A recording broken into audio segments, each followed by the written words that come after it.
Hello दोस्तों, नमस्कार। कैसे हो आप सब? उम्मीद करता हूँ आप सब अच्छे होंगे दोस्तों। आज के प्रैक्टिस चार्ट में हम टॉप 20% करने वाले हैं, जो कि जीए के, जीएस के इम्पोर्टेंट क्वेश्चन है और काफ़ी क्वेश्चन यहाँ से एग्जाम में पूछे जाते हैं। तो इसलिए वीडियो को जरूर देखना और वीडियो को पूरी देखना। अपने सभी दोस्तों को वीडियो शेयर कर देना। दोस्तों शुरू करते हैं अपने प्रश्न नंबर 1 से। आज का हमारा प्रश्न नंबर 1 है। काफ़ी इंपॉर्टेंट प्रश्न इस प्रैक्टिस चार्ट में दिए गए हैं दोस्तों। अपने सभी दोस्तों को वीडियो जरूर शेयर करें। दोस्तों शुरू करते हैं प्रश्न नंबर 1 से। आज प्रश्न नंबर 1 है हमारा। महात्मा गांधी जी ने कांग्रेस के किस अधिवेशन की अध्यक्षता की थी? दोस्तों आप सभी को बताना है, महात्मा गांधी जी ने कांग्रेस के किस अधिवेशन की अध्यक्षता की थी? ऑप्शन नंबर ए है हरिपुरा अधिवेशन। ऑप्शन बी है कराची अधिवेशन। ऑप्शन सी है बेलगाम अधिवेशन। ऑप्शन डी है लखनऊ अधिवेशन। तो दोस्तों इसका राइट आंसर क्या हो जाएगा? इसका right answer option number C हमारा सही हो जाएगा। बेलगाम अधिवेशन की अध्यक्षता हमारे गांधी जी ने की थी, जो कि एकमात्र अधिवेशन की अध्यक्षता की थी। अगर टाइम पीरियड की बात की जाए तो ये हमारा 1924 में हुआ था। ठीक है दोस्तों, तो आज चलते हैं अगले प्रश्न पर। अगला प्रश्न है हमारा। अगला प्रश्न है दोस्तों, नर्मदा नदी का उद्गम कहाँ से होता है? दोस्तों ये बताना है आप सभी को, नर्मदा नदी का उद्गम कहाँ से होता है? ऑप्शन ए है अमरकंटक की पहाड़ी से। ऑप्शन बी है भ्रंश घाटी से। ऑप्शन सी है नीलगिरी पर्वत से। ऑप्शन डी है माउंट आबू से। दोस्तों इसका राइट आंसर क्या हो जाएगा?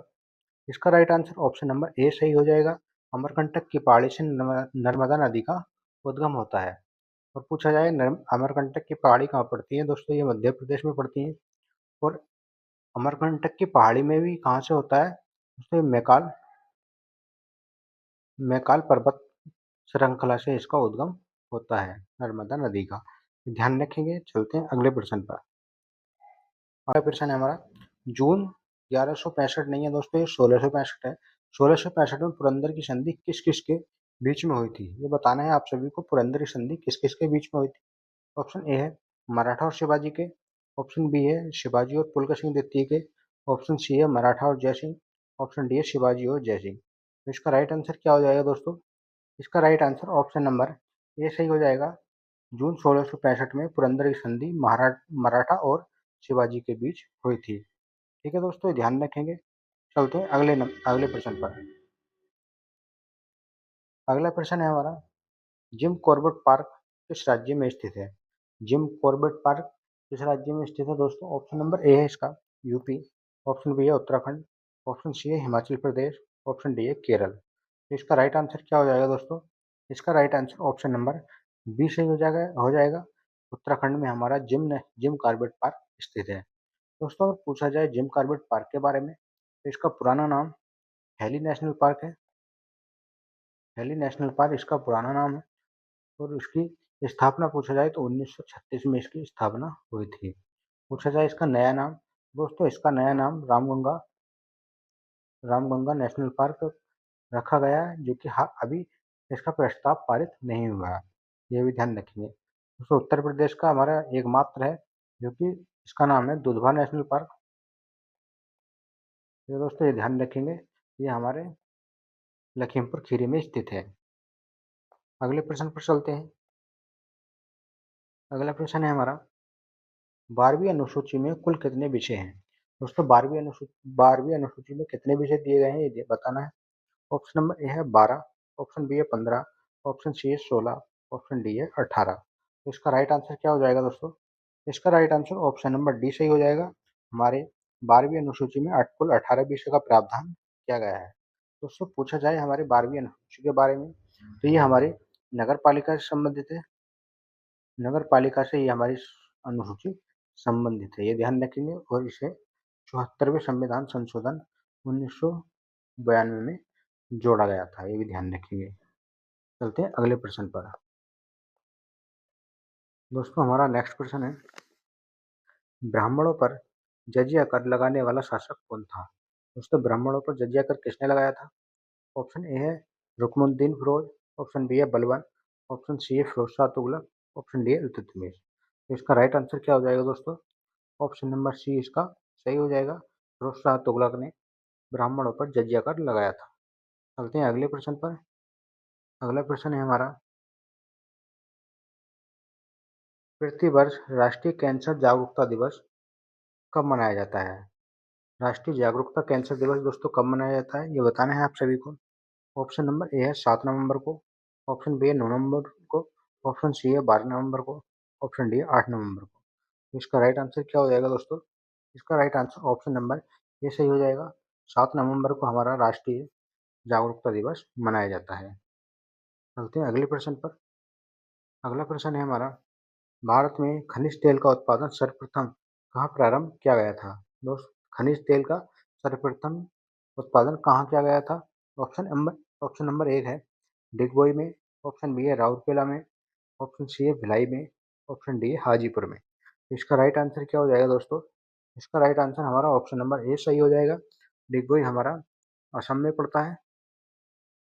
ये असम में पड़ता है डिगबोई, ये ध्यान रखेंगे। चलते हैं अगले प्रश्न पर। अगला प्रश्न है हमारा, किस बंदरगाह को भारत का प्रवेश द्वार कहा जाता है? उसमें ऐसा कौन सा बंदरगाह है जिसे भारत का प्रवेश द्वार कहा जाता है? ऑप्शन ए है कोची बंदरगाह, ऑप्शन बी है हल्दिया बंदरगाह, ऑप्शन सी है मुंबई मुंबई बंदरगाह, ऑप्शन डी है गुजरात बंदरगाह। तो इसका राइट आंसर क्या रहेगा दोस्तों?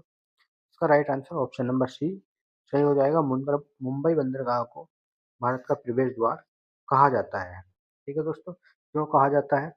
यहाँ पर गेटवे ऑफ इंडिया स्मारक बना हुआ है, इसलिए इसे कहा जाता है। चलते हैं अगले प्रश्न पर। दोस्तों अगला प्रश्न है हमारा, भारत का सबसे बड़ा नदी द्वीप माजुली द्वीप किस नदी पर स्थित है? दोस्तों किस नदी पर स्थित है? ऑप्शन नंबर ए है गंगा पर, ऑप्शन बी है यमुना पर, ऑप्शन सी है ब्रह्मपुत्र पर, ऑप्शन डी है गोदावरी पर। तो इसका राइट आंसर क्या रहेगा दोस्तों? इसका right answer option number C सही हो जाएगा। सबसे बड़ा नदी द्वीप माजुली द्वीप ब्रह्मपुत्र नदी पर स्थित है। दोस्तों अगर पूछा जाए ब्रह्मपुत्र नदी के बारे में, तो ये हमारी तिब्बत में मानसरोवर झील के निकट चेमयांगडू ग्लेशियर से निकलती है। चलते हैं अगले प्रश्न पर। अगला प्रश्न है हमारा, स्वतंत्र भारत का पहला बजट किसके द्वारा प्रस्तुत किया गया था? दोस्तों पहला बजट किसके द्वारा प्रस्तुत किया गया था? ऑप्शन ए है आर के षणमुखम शेट्टी, ऑप्शन बी है doctor Rajendra Prasad, option C है निर्मला सीतारमण जी, ऑप्शन डी है गोपाल सिंह। दोस्तों इसका राइट आंसर क्या हो जाएगा? इसका right answer option number A सही हो जाएगा। प्रथम बजट आर के षणमुखम शेट्टी द्वारा प्रस्तुत किया गया था। उसकी डेट पूछी जाए तो डेट दोस्तों इसकी 26 नवंबर 1947 को ये पेश किया गया था। चलते हैं अगले प्रश्न पर। अगला प्रश्न है हमारा, पोंगल किस राज्य का प्रसिद्ध त्योहार है? दोस्तों पोंगल किस राज्य का प्रसिद्ध त्योहार है?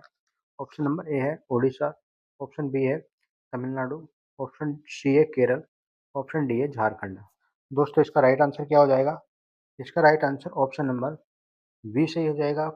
पोंगल तमिलनाडु का एक प्रसिद्ध त्योहार है। ठीक है दोस्तों, और केरल के बारे में पूछा जाए तो यहाँ का ओणम एक प्रसिद्ध त्योहार है। ठीक है, ये भी ध्यान रखेंगे। चलते हैं अगले प्रश्न पर। अगला प्रश्न है हमारा, इसरो का मुख्यालय कहाँ स्थित है? दोस्तों इसरो का मुख्यालय कहाँ स्थित है? ऑप्शन नंबर एक है हमारा,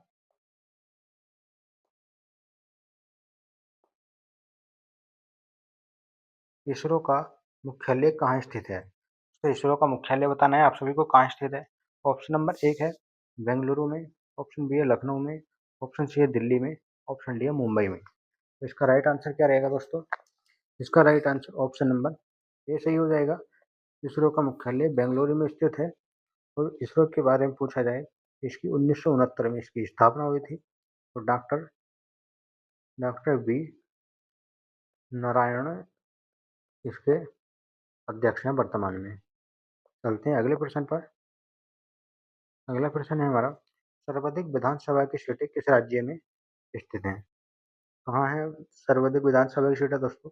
ऑप्शन नंबर ए है उत्तराखंड, ऑप्शन बी है राजस्थान, ऑप्शन सी है उत्तर प्रदेश, ऑप्शन डी है मध्य प्रदेश। इसका राइट आंसर क्या रहेगा दोस्तों? इसका right answer option number C सही हो जाएगा। उत्तर प्रदेश में विधानसभा की सब सर्वाधिक सीटें हैं। और कितनी सीटें हैं दोस्तों विधान विधानसभा की? तो 403 सीटें उत्तर प्रदेश में स्थित हैं। तो पूछा जाए राज्यसभा की सीटों के बारे में, कुल 31 सीटें राज्यसभा की यूपी में हैं। और लोकसभा की सीटों के बारे में पूछा जाए तो 80 सीटें हैं।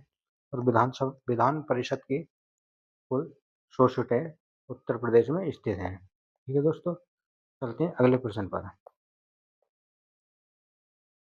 अगला प्रश्न है हमारा,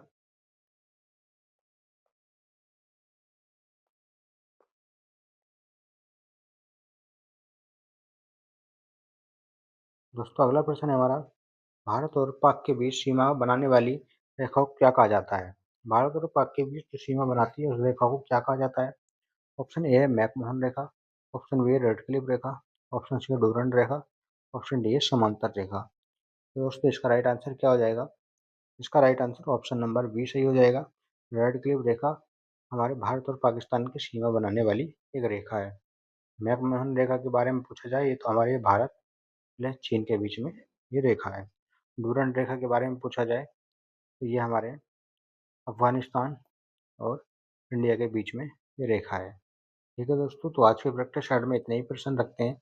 मिलते हैं अगले प्रैक्टिस सेट में। आप सभी को कैसे लगे ये प्रश्न आप सभी कमेंट बॉक्स में ज़रूर बताएं।